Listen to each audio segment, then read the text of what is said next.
Hey everyone, it's Alicia Atout, and on behalf of my fellow hosts Daniel Dekay, Ryan J. Downey, and Cori Westbrook, we'd like to all welcome you to the very first Knotfest Heavy Conversations. Hello everyone, how are you all? Oh, I'm just peachy. Oh, hi. Not all at once. No one rushed here. Nobody ever knows who to go first, and you're trying to let somebody else go first. And we're all so polite. That's the issue amongst us all. But let's start off with Downey. How have you been?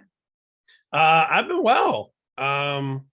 It seems like things are back to normal, air quotes, in a lot of ways. So that's been fun. Emphasis Is that on good the or air bad, quotes. though? Hey, how about Cori and Dekay? How have both of you been? I mean, life's on to keep on the normal track. I've been on tour again constantly for like the last 4 months. Really missing my own bed and my cat a lot. But it's good to be back out there and having physical connections with fans and playing shows and going to the bar after. It's been pretty cool. Everything's going well. How are you doing, Corrine? I'm doing good. And, just going to show. Pretty much, I don't leave my house unless I'm going to shows. So I really have nothing ever changes. I work a lot. I talk to people about music and I go to shows and generally either break something or myself. More often, it's me breaking myself than something else. Now, on this new weekly show, we are going to dive into some of the metal world's hottest stories. So in this week's news, Rage Against the Machine have finally returned. Now, in my opinion, this is huge. So is this a big deal for all of you? Let's start things off with Dekay now. I'm going to take the polar opposite stance as you. It doesn't affect me at all. Rage was a band I listened to back in the day. But the reunion wasn't that exciting to me. I feel like it was a little drawn out too. The reunion got announced like 3-4 years ago at this point, and they're finally just playing the shows. Yeah, I also when I was younger, I really liked the left ideology, like rebellious element of them. But now I find it a little difficult to take seriously coming from a bunch of millionaire capitalists. However, I do understand why a lot of people are really stoked about it. Right. How about Downey? Yeah, I've a similar sort of mixed reaction. I did get to see the band in their heyday. They're awesome live. They made some important records. I would include in those Zach's band Inside Out prior to Rage. Made a very cool, important hardcore EP.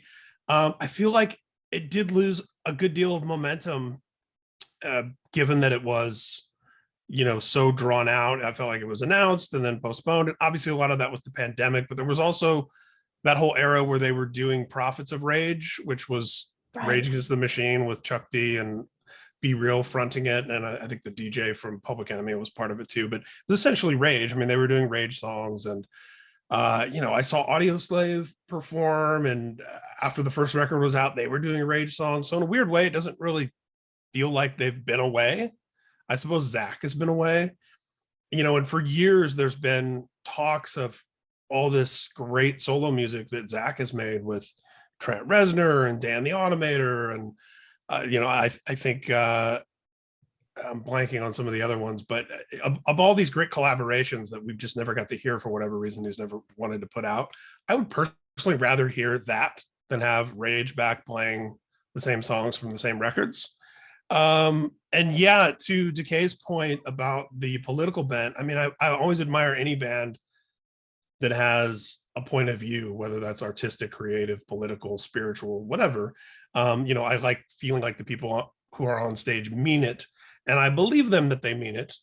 But there was already kind of a meme going around. I got texted a couple of times with some of the very woke, extremely 2022 language that was appearing on screen. And at the risk of sounding like the old white guy, I just laugh at it because it has a real try hard feeling to it.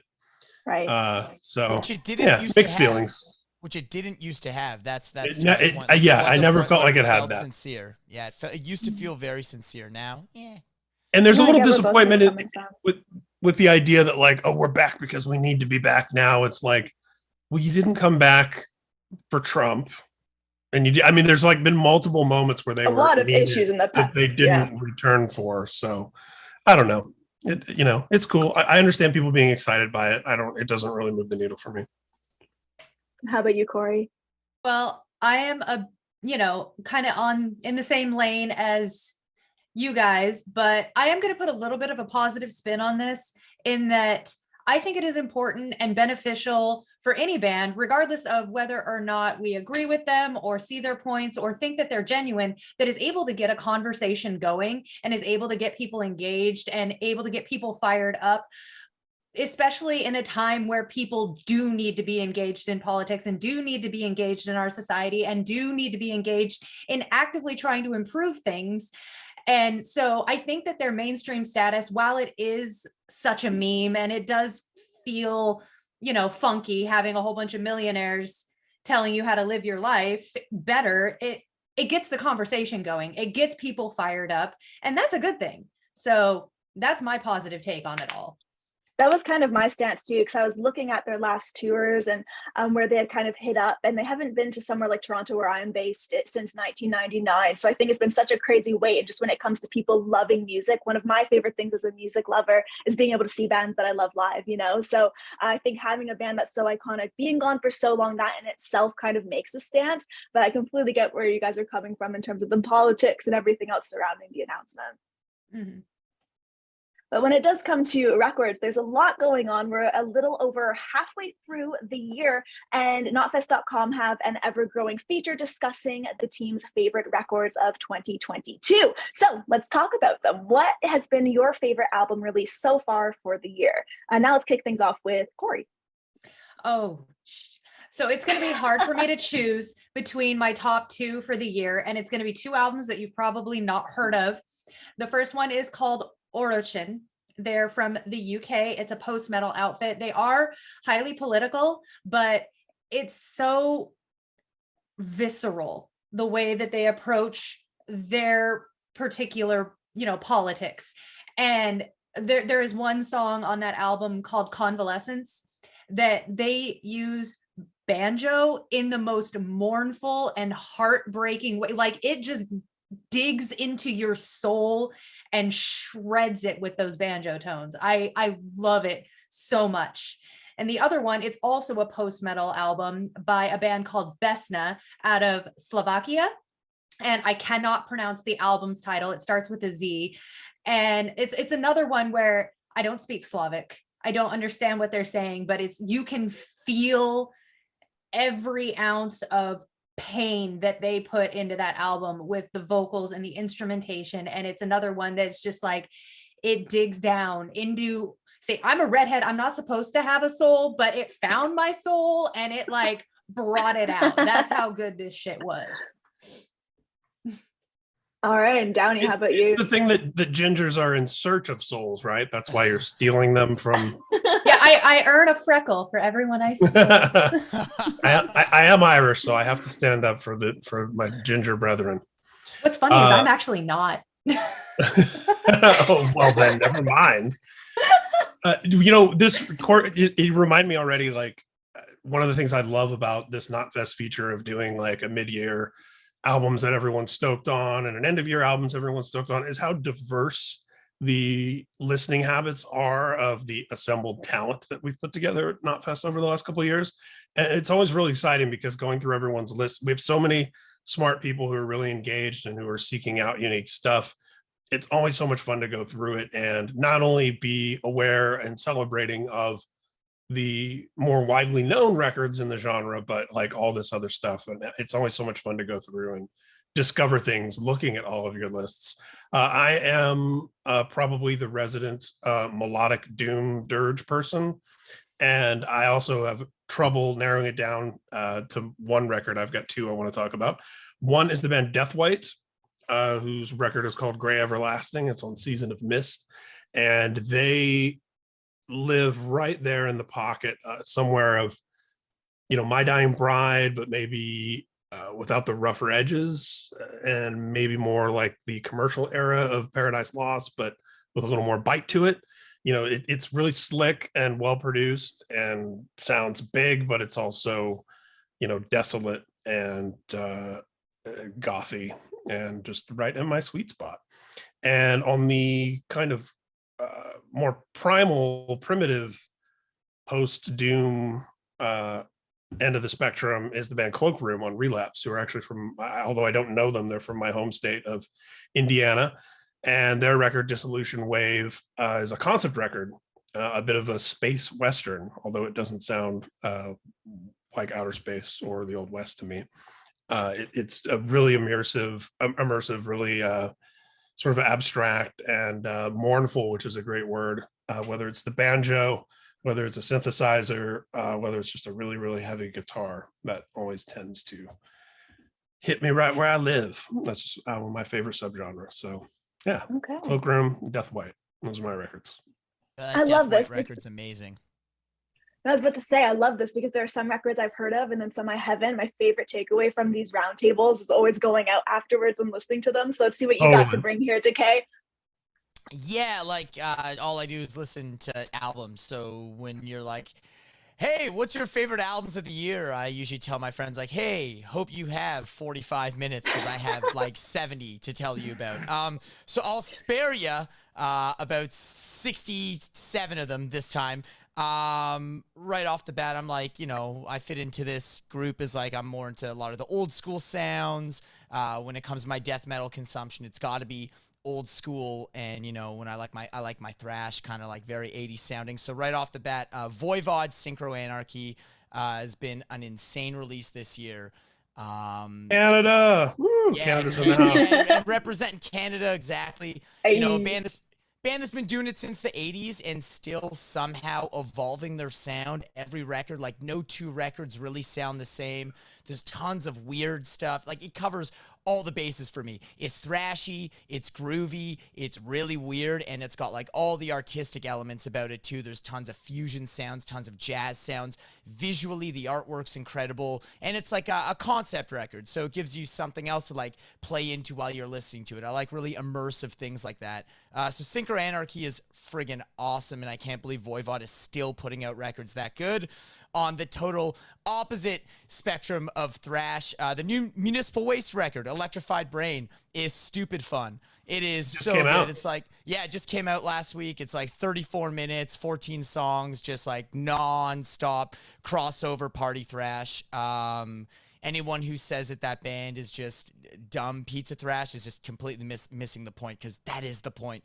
You're not supposed to have to think too much. What's wrong with that? Yeah, that sounds like a good time. Sounds like a great time. I go from like a Voivod record where I'm trying to read every lyric and follow the storyline and like really see the deeper meaning, and then I go to a Municipal Waste record where they're yelling about high-speed steel and friggin' keg parties. It's like everything I need in my life. Yeah, so that new Municipal Waste artwork by James Buscema's insane on it. That one's really good. And Undeath. I knew that one was coming. I knew someone was going to mention it. I feel like someone had to. Is like the surprise of the year for me. I didn't really like Lesions. I didn't like their first record, Lesions of a Different Kind. And it just like wasn't for me. It's a little too like modern sounding American slammy death metal. And then this new record, It's Time to Rise from the Grave.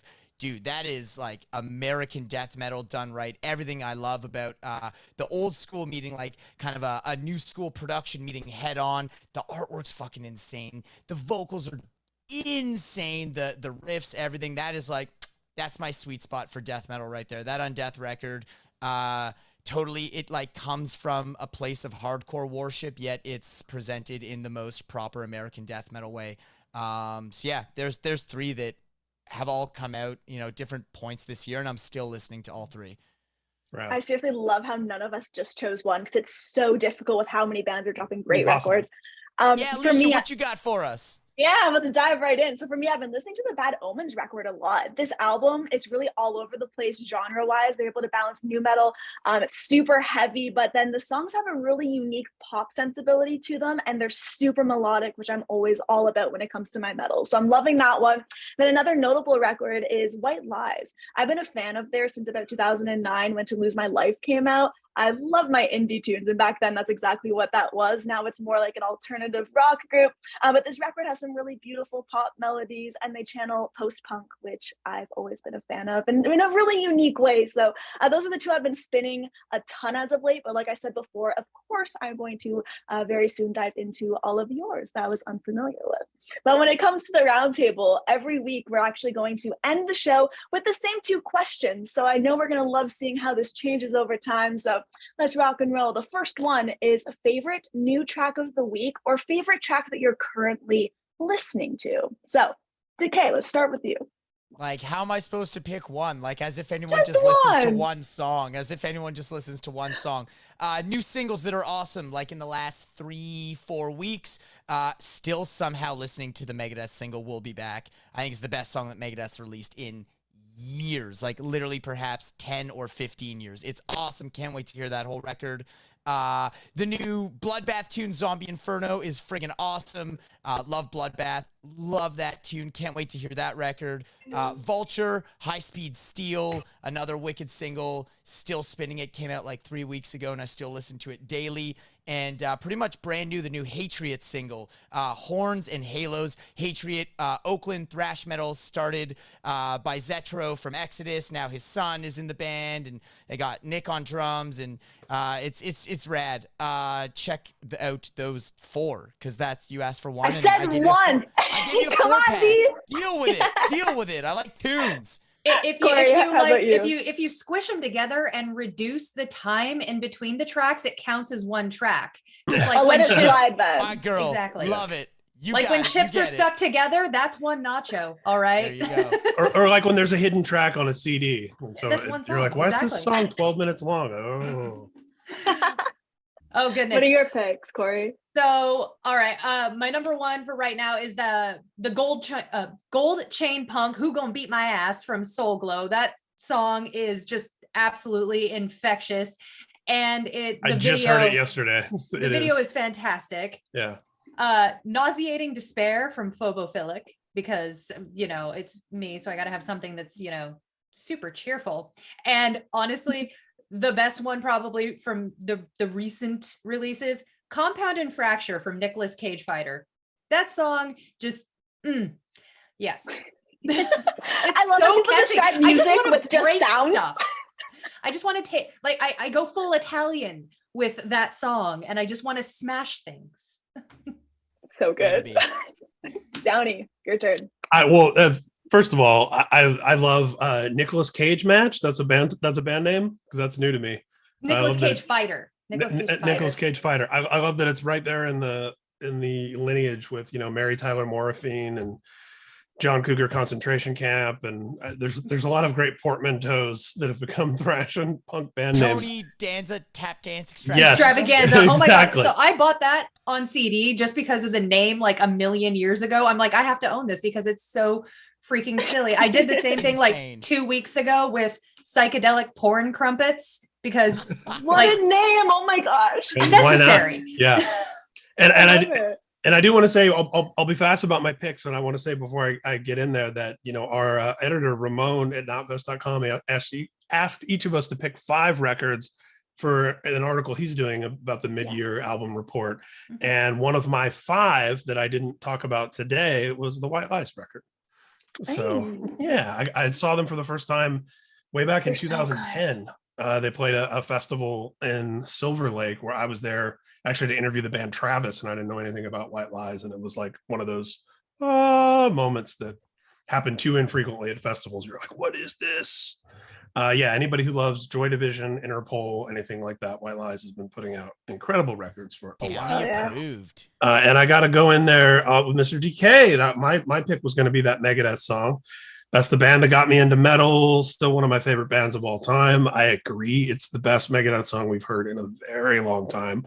I was a huge fan of about half of Endgame, and I really like Dystopia, but there's something about this track that just is. Wait, you want to say that last line again? You what? Dystopia? I like Dystopia. Oh, yeah.